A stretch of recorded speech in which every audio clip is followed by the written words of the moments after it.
नमस्कार। प्रभाव साक्षी news network के खास कार्यक्रम पूर्वोत्तर लोक में आप सभी का स्वागत है। पूर्वोत्तर के एक राज्य मणिपुर में हिंसा की आग थमने का नाम नहीं ले रही है, तो एक अन्य राज्य असम के ज्यादातर हिस्से बाढ़ के पानी में डूबे हुए हैं। त्रिपुरा और अरुणाचल प्रदेश में बीजेपी अध्यक्ष जेपी नड्डा की रैलियों ने चुनावी माहौल गरमाया है, तो मणिपुर की मदद करने में सबसे ज्यादा मिजोरम मदद कर रहा है। इसके अलावा इस सप्ताह नागालैंड और मेघालय के घटनाक्रमों ने भी लोगों का ध्यान आकर्षित किया है। आइए डालते हैं एक नज़र पूर्वोत्तर भारत से आई इस सप्ताह की बड़ी खबरों पर। सबसे पहले बात करते हैं मणिपुर की। केंद्रीय गृह मंत्री अमित शाह ने हिंसा प्रभावित मणिपुर की स्थिति पर चर्चा के लिए 24 जून को नई दिल्ली में सर्वदलीय बैठक बुलाई है। गृह मंत्रालय के प्रवक्ता ने ट्वीट किया, केंद्रीय गृह मंत्री अमित शाह ने मणिपुर की स्थिति पर चर्चा करने के लिए 24 जून को दोपहर 3 बजे नई दिल्ली में सर्वदलीय बैठक बुलाई है। असम के मुख्यमंत्री हिमंत बिस्व शर्मा के बुधवार शाम गृह मंत्री से मुलाकात के बाद यह घोषणा की गई। हम आपको बता दें कि हिमंत बिस्व शर्मा पूर्वोत्तर जनतांत्रिक गठबंधन के संयोजक भी हैं। शर्मा ने कुछ दिन पहले इम्फाल का दौरा किया था और मणिपुर के मुख्यमंत्री एन बीरेन सिंह और कई अन्य नेताओं से मुलाकात की थी। इस बीच कांग्रेस के पूर्व अध्यक्ष राहुल गांधी ने आरोप लगाया है कि मणिपुर के मामले पर सर्वदलीय बैठक ऐसे समय में बुलाई गई है जब प्रधानमंत्री नरेंद्र मोदी देश में नहीं है, जिससे स्पष्ट है कि उनके लिए यह बैठक महत्वपूर्ण नहीं है। राहुल गांधी ने ट्वीट किया, मणिपुर 50 दिनों से जल रहा है मगर प्रधानमंत्री मौन रहे।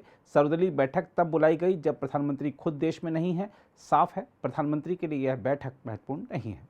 उधर कांग्रेस ने मणिपुर पर केंद्रीय गृह मंत्री अमित शाह द्वारा बुलाई गई सर्वदलीय बैठक को लेकर कहा है कि शांति का कोई भी प्रयास प्रदेश में ही होना चाहिए और दिल्ली में बैठक करने से गंभीरता का अभाव नजर आएगा।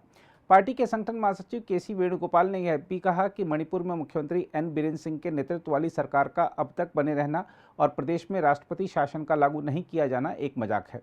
वहीं कांग्रेस की पूर्व अध्यक्ष सोनिया गांधी ने मणिपुर में हिंसा पर दुख जताते हुए बुधवार को कहा कि इसने राष्ट्र की अंतरात्मा पर गहरा आघात किया है। उन्होंने प्रदेश के लोगों से शांति और सौहार्द की अपील की और उम्मीद जताई कि मणिपुर के लोग इस त्रासदी से उभरेंगे। सोनिया गांधी ने यह भी कहा, मुझे मणिपुर के लोगों से बहुत उम्मीदें हैं और उनके ऊपर बहुत विश्वास है। मैं जानती हूं कि हम सभी मिलकर यह परीक्षा की घड़ी भी पार कर लेंगे। इस बीच खबर है कि मणिपुर के इम्फाल पश्चिम जिले के उत्तरी बोलजांग में गुरुवार तड़के करीब 5 बजे अज्ञात बंदूकधारियों की गोलीबारी में 2 जवान घायल हो गए। अधिकारियों ने बताया कि शुरुआती तलाशी के दौरान एक इंसास लाइट मशीन गन बरामद की गई है। अधिकारियों के मुताबिक इलाके में स्थिति नियंत्रण में है और बंदूकधारियों को पकड़ने के लिए तलाश अभियान जारी है। उन्होंने कहा, गोलीबारी में दोनों जवान मामूली रूप से घायल हुए हैं। क्षेत्र में सेना के अतिरिक्त कॉलम तैनात किए गए हैं और तलाश अभियान जारी है।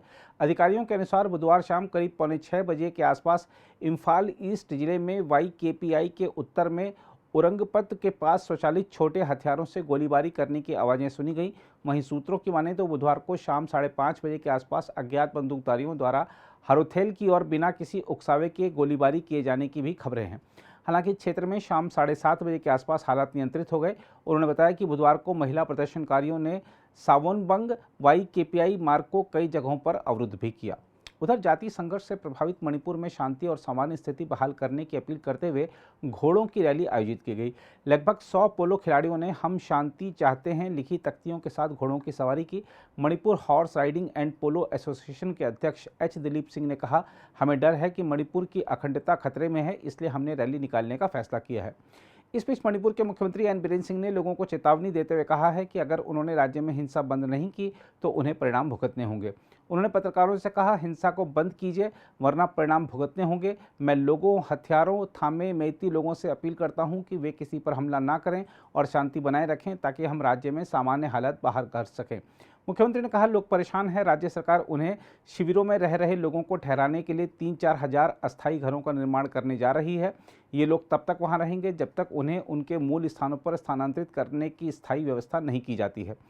मुख्यमंत्री ने कहा, निर्माण सामग्री 10 से 15 दिनों में इम्फाल पहुंच जाएगी। सरकार उन घरों को स्थापित करने के लिए जगह की तलाश कर रही है। इसके अलावा हिंसाग्रस्त मणिपुर से अपने परिवारों के साथ आए 1500 से अधिक बच्चों ने मिजोरम के विभिन्न स्कूलों में दाखिला लिया है। मिजोरम के शिक्षा निदेशक लालसंग लियाना ने बताया कि विस्थापित बच्चों को सरकारी स्कूलों में निःशुल्क दाखिला दिया गया है। उन्होंने कहा कि बच्चों की स्थिति पर विचार करते हुए उन्हें आवश्यक दस्तावेज न होने के बावजूद स्कूलों में दाखिला लेने की अनुमति दी गई। इसमें जातीय हिंसा से प्रभावित मणिपुर के थौबल जिले में प्रतिबंधित उग्रवादी संगठन यूनाइटेड नेशनल लिबरेशन फ्रंट यानी UNLF के 4 संदिग्ध सदस्यों को गिरफ्तार किया गया है। सेना ने बताया कि गिरफ्तार आरोपियों से 51 mm का एक मोर्टार, एक बम बरामद किया गया है। सेना ने ट्वीट कर कहा, खुफिया सूचनाओं पर कार्रवाई करते हुए 19 जून की रात को पुलिस स्टेशन निलोंग के पास जांच की गई। इस दौरान 2 अलग-अलग वाहनों में 4 संदिग्ध उग्रवादियों को पकड़ा गया। हम आपको बता दें कि यूएनएलएफ मणिपुर के सबसे पुराने उग्रवादी समूहों में से एक है। इसके अलावा मणिपुर उच्च न्यायालय ने अपने 27 मार्च के एक आदेश में बदलाव के अनुरोध वाली पुनर्विचार याचिका को विचारार्थ स्वीकार कर लिया है। हम आपको याद दिला दें कि उच्च न्यायालय के आदेश में राज्य सरकार को मेइती समुदाय को अनुसूचित जनजाति की सूची में शामिल करने की सिफारिश करने का निर्देश दिया गया था। अदालत ने याचिका के आधार पर केंद्र और राज्य सरकार को नोटिस जारी किए और उनके जवाब मांगे हैं। उधर असम से आई खबरों की बात करें तो आपको बता दें कि असम में बाढ़ की स्थिति गंभीर है। असम के कई इलाकों में रुक रुक कर बारिश होने से नए इलाके भी जलमग्न हो गए हैं और बाढ़ से 10 जिलों में करीब 1.2 लाख लोग प्रभावित हैं। भारत मौसम विज्ञान विभाग ने ऑरेंज अलर्ट जारी किया है और अगले कुछ दिनों तक असम के कई जिलों में अत्यंत भारी से अत्यधिक भारी बारिश का अनुमान जताया है। असम राज्य आपदा प्रबंधन प्राधिकरण की बाढ़ रिपोर्ट के अनुसार बक्सा, बारपेटा, दरांग, धेमाजी, धुबरी, कोकराझार, लखीमपुर, नलबाड़ी, सोनितपुर और उदलगुरी जिले में बाढ़ के कारण 1,19,800 लोग प्रभावित हैं। इसमें कहा गया है कि नलबाड़ी बाढ़ से सबसे अधिक प्रभावित है और लगभग 45,000 लोग इससे जूझ रहे हैं।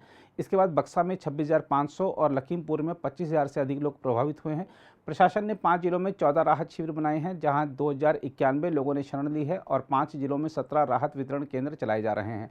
सेना, अर्धसैनिक बल, राष्ट्रीय आपदा मोचन बल, राज्य आपदा मोचन बल, अग्निशमन और आपातकालीन सेवा, नागरिक प्रशासन, गैर सरकारी संगठनों तथा स्थानीय लोगों ने विभिन्न स्थानों से 1280 लोगों को बचाकर सुरक्षित स्थानों पर भी पहुंचाया है। एएसटीएमए बुलेटिन में कहा गया है कि वर्तमान में 780 गांव जलमग्न हैं और पूरे असम में 10,591.85 हेक्टेयर खेत क्षतिग्रस्त हो गए हैं। बुलेटिन में कहा गया है कि बक्सा, बारपेटा, सोनितपुर, धुबरी, डिब्रूगढ़, कामरूप, कोकराझार, लखीमपुर, माजुली, मोरीगांव, नागांव, दक्षिण सलमारा और उदलगुरी में व्यापक भूमि कटाव देखा गया है। दीमा, हसाओ और कामरूप मेट्रोपॉलिटन में कई स्थानों से भूस्खलन और भारी बारिश की सूचना है। बक्सा, नलबाड़ी, बारपेटा, सोनितपुर, बोगाईगांव, दरांग, चिरांग, धुबरी, गोलपारा, कामरूप, कोकराझार, लखीमपुर, नगांव, उदलगुरी, धेमाजी और माजुली में बाढ़ के पानी से तटबंध, सड़कें, पुल और अन्य बुनियादी ढांचे क्षतिग्रस्त हो गए हैं। बारपेटा, दरांग, कामरूप मेट्रोपॉलिटन, कोकराझार और नलबाड़ी जिलों में कई स्थानों पर शहरी इलाके जलमग्न हो गए। एएसटीएमए की रिपोर्ट में बताया गया है कि ब्रह्मपुत्र नदी की सहायक नदी बेकी 3 स्थानों पर खतरे के निशान से ऊपर बह रही है। इसके अलावा असम में विधानसभा और संसदीय सीटों के लिए निर्वाचन आयोग द्वारा मसौदा परिसीमन प्रस्ताव प्रकाशित किए जाने के बाद सत्तारूढ़ गठबंधन और विपक्षी दलों ने निर्वाचन क्षेत्रों के पुनर्निर्धारण करने की योजना की आलोचना की है। असम के मुख्यमंत्री हिमंत बिस्वा शर्मा ने अपने जलुकबाड़ी निर्वाचन क्षेत्र को 3 भागों में बांटे जाने पर दुख व्यक्त किया, जबकि विपक्ष ने निर्वाचन आयोग की आलोचना करते हुए आरोप लगाया कि निकाय बीजेपी के वोट बैंक की रक्षा करने की साजिश के तहत उसकी विस्तारित शाखा के रूप में कार्य कर रहा है। हम आपको बता दें कि निर्वाचन आयोग ने मंगलवार को असम के लिए परिसीमन मसौदा दस्तावेज जारी करते हुए पूर्वोत्तर राज्य में विधानसभा सीट की संख्या 126 और लोकसभा सीट की संख्या 14 पर बरकरार रखने का प्रस्ताव दिया। राज्य में राज्यसभा की 7 सीटें हैं। मसौदे के अनुसार निर्वाचन आयोग ने प्रस्ताव दिया है कि अनुसूचित जाति के लिए सुरक्षित विधानसभा सीटें 8 से बढ़ाकर 9 और अनुसूचित जनजाति के लिए सुरक्षित सीटें 16 से बढ़ाकर 19 की जाएं। 2 संसदीय क्षेत्र को अनुसूचित जनजाति वर्ग के लिए तथा 1 क्षेत्र को अनुसूचित जाति वर्ग के लिए सुरक्षित करने का प्रस्ताव भी किया गया है। आयोग ने अधिकांश निर्वाचन क्षेत्रों, विधानसभा और लोकसभा दोनों की भौगोलिक सीमाओं में बदलाव की भी योजना बनाई है, जबकि कुछ सीटों को समाप्त करने और कुछ नई सीट बनाने का प्रस्ताव है। शर्मा ने एक ट्वीट में कहा, ईसीआई यानी निर्वाचन आयोग द्वारा प्रकाशित मसौदा परिसीमन यह निर्धारित करता है कि वर्तमान जलुकबाड़ी निर्वाचन क्षेत्र, जिसका मैंने 2001 से प्रतिनिधित्व किया है, अब अस्तित्व में नहीं रहेगा क्योंकि इसे 3 भागों में विभाजित कर दिया गया है। शर्मा ने एक ट्वीट में कहा, मैं इस खबर से बहुत दुखी हूं, हालांकि मैं मसौदे का स्वागत करता हूं क्योंकि यह असम की भावनाओं को सटीक रूप से दर्शाता है। इसके अलावा असम सरकार के मंत्री अशोक सिंघल ने दावा किया है कि गुवाहाटी में कृत्रिम बाढ़ की समस्या को काफ़ी हद तक सुलझा लिया गया है। उन्होंने यह भी कहा कि राज्य सरकार बाढ़ प्रभावित लोगों की सहायता के लिए हर समय काम कर रही है। बाढ़ मुक्त गुवाहाटी अभियान के तहत जारी कार्यों का निरीक्षण करने के बाद संवाददाताओं से बातचीत में सिंघल ने कहा, शहरों में कृत्रिम बाढ़ की समस्या है, हमने गुवाहाटी में इसका हल निकालने के लिए काफ़ी काम किया है। उन्होंने कहा, इस साल हालात बेहतर हैं, जब भी जल भराव होता है हम पानी निकालने के लिए पंप लगाते हैं। अरुणाचल प्रदेश आई खबरों की बात करें तो आपको बता दें कि राज्य के राज्यपाल लेफ्टिनेंट जनरल केटी परनाइक सेवानिवृत्त ने लोगों से अपील की है कि वे स्वस्थ जीवन के लिए नियमित रूप से योगाभ्यास करें। अंतर्राष्ट्रीय योग दिवस पर राजभवन में आयोजित कार्यक्रम में हिस्सा लेते हुए उन्होंने कहा कि योग से शारीरिक शक्ति और आत्मविश्वास को बढ़ावा मिलता है। इसके साथ ही अभ्यास करने वालों पर इसका सकारात्मक और सुकूनदायक प्रभाव पड़ता है। इसके अलावा बीजेपी अध्यक्ष जेपी नड्डा ने कांग्रेस पर निशाना साधते हुए आरोप लगाया है कि विपक्षी दल के नेतृत्व वाली सरकारें अपनी कमजोर विदेश नीति के कारण देश के सीमावर्ती क्षेत्रों में सड़कों का निर्माण नहीं करना चाहती थी। नड्डा ने अरुणाचल प्रदेश में बीजेपी की एक जनसभा को संबोधित करते हुए दावा किया कि कांग्रेस अपने लंबे शासन के दौरान सीमावर्ती क्षेत्रों में बुनियादी ढांचे का निर्माण कर पड़ोसी देशों को परेशान नहीं करना चाहती थी। नड्डा ने कहा कि नरेंद्र मोदी सरकार ने लद्दाख गतिरोध को मजबूती से संभाला और चीन को स्पष्ट संकेत दिया। उन्होंने कहा कि पूरी दुनिया अब मोदी को उनकी मजबूत विदेश नीति के कारण एक शक्तिशाली नेता के रूप में स्वीकार करती है। हम आपको बता दें कि रैली का आयोजन केंद्र में नरेंद्र मोदी सरकार के 9 वर्ष पूरे होने और राज्य में पेमा खांडू सरकार के 7 वर्ष पूरे होने के मौके पर किया गया था। मिजोरम से आई खबर की बात करें तो आपको बता दें कि कानून प्रवर्तन एजेंसियों ने मिजोरम में इस साल जनवरी से अब तक कुल 271 करोड़ रुपए से अधिक मूल्य के मादक पदार्थ जब्त किए हैं। एक अधिकारी के मुताबिक मिजोरम आबकारी और मादक द्रव्य विभाग ने इस साल जनवरी से जून के बीच लगभग 138.5 करोड़ रुपए मूल्य की 27.7 किलोग्राम हेरोइन जब्त की है। उन्होंने बताया कि जब्त की गई हेरोइन की ज़्यादातर तस्करी म्यांमार से की गई थी। अधिकारी ने बताया कि विभाग ने इसी अवधि के दौरान 15.3 किलोग्राम गांजा और 4 किलोग्राम मेथम्फेटामाइन की गोलियां भी जब्त की। इसके अलावा राज्य पुलिस ने जनवरी से मई के बीच करीब 132.5 करोड़ रुपए मूल्य की 26.5 किलोग्राम हेरोइन जब्त की थी। नागालैंड से आई खबर की बात करें तो आपको बता दें कि राज्य के मुख्यमंत्री नेफ्यू रियो ने मणिपुर में जारी हिंसा पर चिंता जताई है। रियो ने कहा है कि वह पड़ोसी राज्य में हिंसा और जानमाल के नुकसान से बहुत चिंतित हैं। उन्होंने कहा, मैं वहां की समस्याओं को लेकर बहुत चिंतित हूं, लेकिन पड़ोसी राज्य होने के नाते मैं अनावश्यक टिप्पणी नहीं करना चाहता। रियो ने ट्वीट कर कहा, मणिपुर में लगातार हो रही हिंसा की घटनाओं से मैं बहुत परेशान हूं। जानमाल की हानि और धार्मिक स्थलों को नुकसान पहुंचाना समाप्त होना चाहिए। उन्होंने कहा कि मैं अपने पड़ोसी राज्य के हमारे भाइयों और बहनों से शांति की अपील करता हूं। मेघालय से आई खबरों की बात करें तो आपको बता दें कि मेघालय में विपक्षी वॉइस ऑफ पीपुल्स पार्टी यानी वीपीपी ने 2024 के लोकसभा चुनाव के लिए अपने उम्मीदवार की घोषणा कर दी है। पार्टी उपाध्यक्ष के.एच. चेन ने शिलांग लोकसभा सीट के लिए रिकी ए.जे. सिंगकॉन को उम्मीदवार बनाने का ऐलान किया।